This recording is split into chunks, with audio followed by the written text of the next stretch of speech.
Playing the music of your life 24 hours a day. This is GTFM on your radio, on your app, and there's your smart speaker as well. I'm going back to 1976. There's Lou Rolls, and you'll never find another one just like me. 17 minutes after 11 o'clock. Let's say good morning to my third guest of the day. First of all, 1976 hit for Lou Rolls. Do you remember that, Julian? 1976, Gareth. I was 2 years old, so yeah, of course I remember it. I just got this mental image of you with diapers on, or nappies as we call them, dancing along to that song now. I would have most definitely been dancing in my house in Treharwood with my mum, my dad and my three sisters to those groovy tunes, no doubt. I'm sure you were. Did you say Treharwood? Yes, Treharwood. So were you there when we had the floods, if you remember, in February? You still have been, what, 5 years old? About 5, I'm guessing, in the big flood of 1979.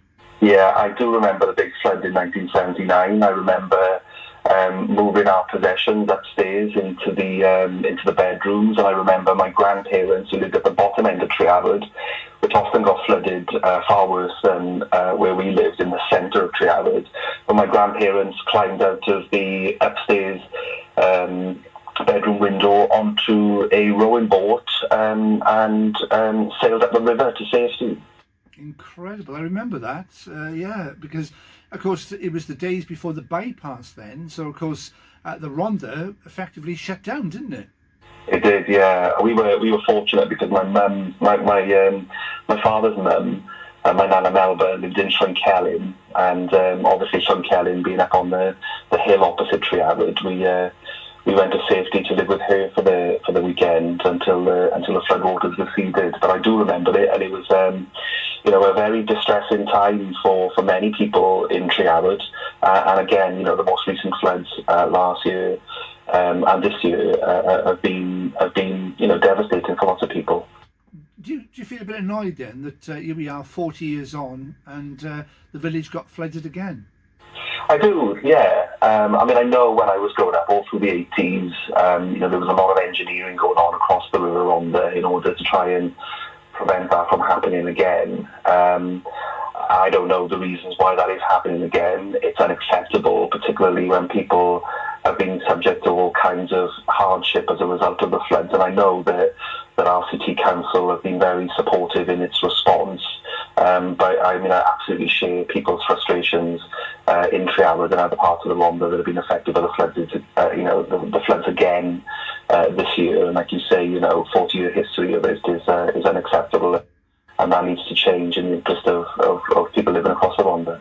Absolutely, and of course, as soon as you mentioned Treharwood, I thought, I'll ask you that, because you said you were 2 in 1976, so I thought, yeah, you'd be about 5, so you probably remember that. So thanks for that. Anyway. So today then, talking about a nationwide initiative from the Mind Charity, covering things, I'm guessing, like anxiety, depression and addiction, Julian. Yeah, so, as a result of the current pandemic, Mind has been busy running surveys across England and Wales, trying to get a measure of the impact that this is having on people's mental health and well-being. And subsequently, Welsh Government have put some investment into supporting people exhibiting mental health problems as a result of the pandemic. And that's resulted in Mind Cymru and the Mind Network across Wales being able to deliver a new initiative. It's a programme that we call Active Monitoring. It's a title taken from NICE guidance, which looks to actively monitor people's first presenting mental health conditions. So it's a programme that works with people who experience anxiety, depression, self-esteem issues, stress as a result of COVID, which is impacting on people's senses of loneliness, isolation, so feeling alone, and also addressing issues around grief and loss. We know that people have been lost across our communities, and that's left families devastated with the loss of their relatives. So some programs around grief loss, and also something around managing anger. We know that there's been significant increases across our domestic violence services. So these programs are there to assist people around those particular themes and changes in their mental health and their presentation that can assist and support them through this period. So when did the initiative begin? Is it something which began through the lockdown period, or is it something that Mind were thinking of doing anyway? So the active monitoring programme does operate across different parts of Wales, but we took the learning from that to scale that up and ensure that it was available across all health boards in Wales, with investment from Welsh Government, with this, I guess, this assumption at this stage that some of the evidence and surveys have supported that assumption that, the population's mental health and well-being, will be impacted by this pandemic. So it was something that we were on the back foot, as it were, really, to try and scale up in response to an increased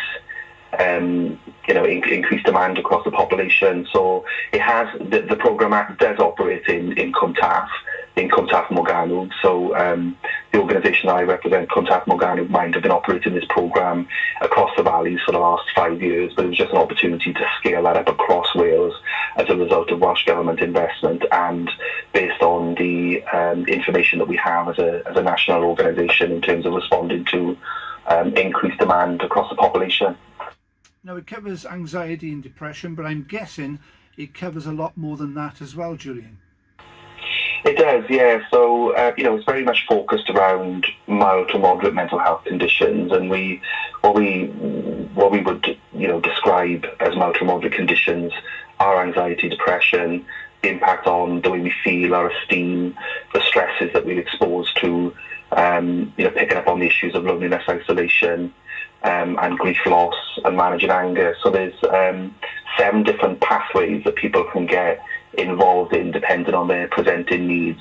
And lots of this, Gareth, is about, it's a service that is pitched in front of, GP practices and local primary care mental health support services.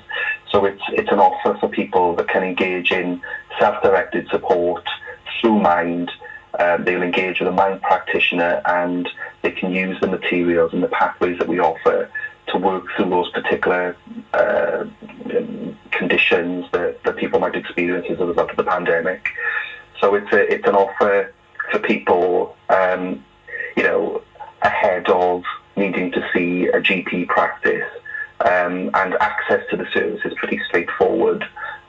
People can just go onto the Mind National website and they can request to engage and participate in the service through the website, but they can also ring their local Mind. So for people living in Rhondda Cynon Taf, Pontypridd and our valleys would need to ring Cwmtaf Morgannwg Mind.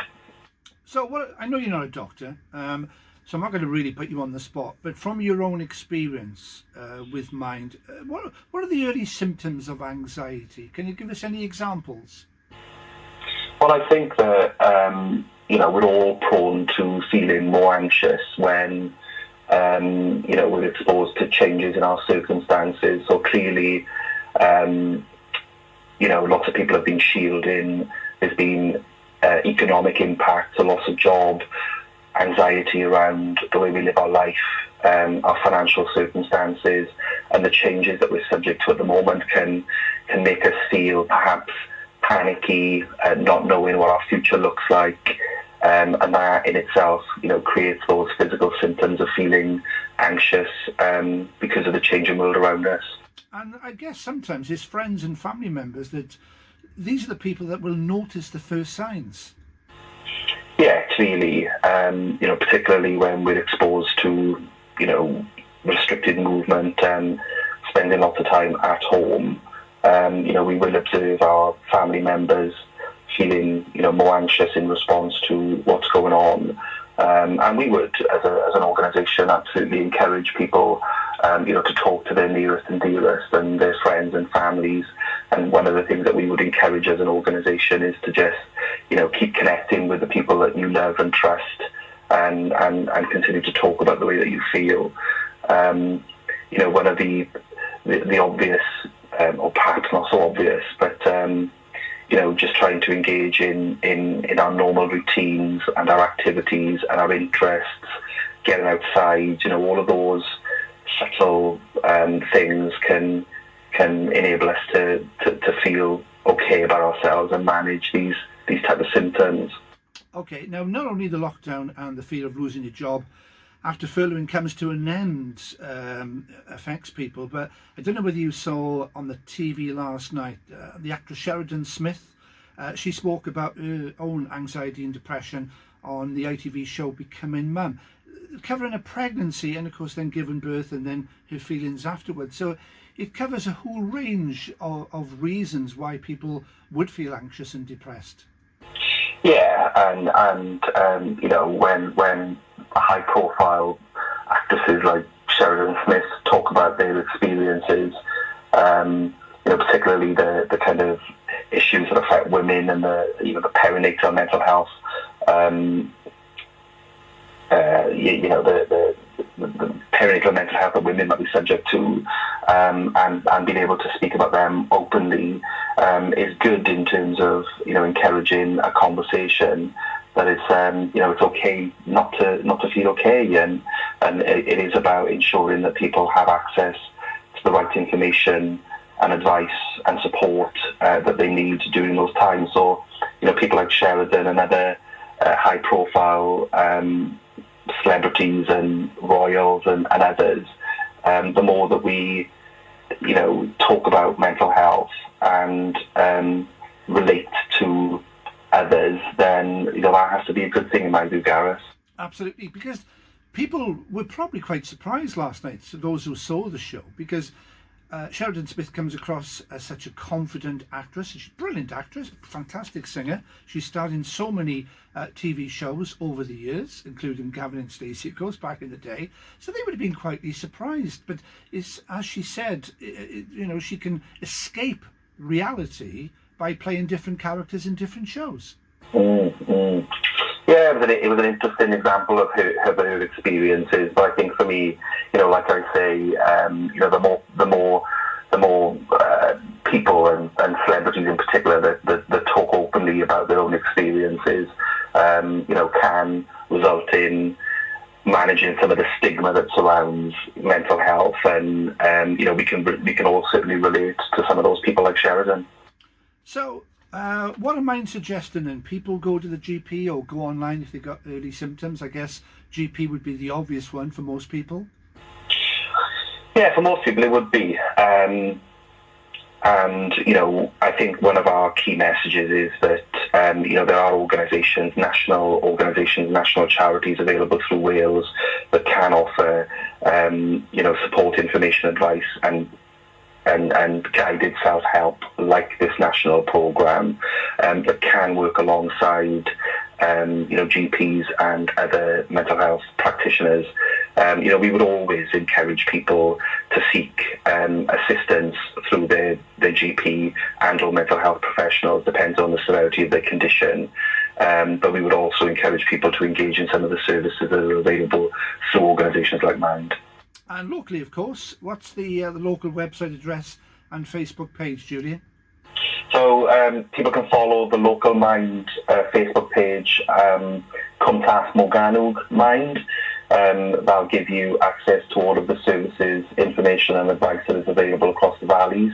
But I would also encourage people to look at the national website, which is mind.org.uk, and they can register to engage in this national initiative that is available throughout Wales that can assist people with their anxiety, depression, stress, loneliness, grief and loss.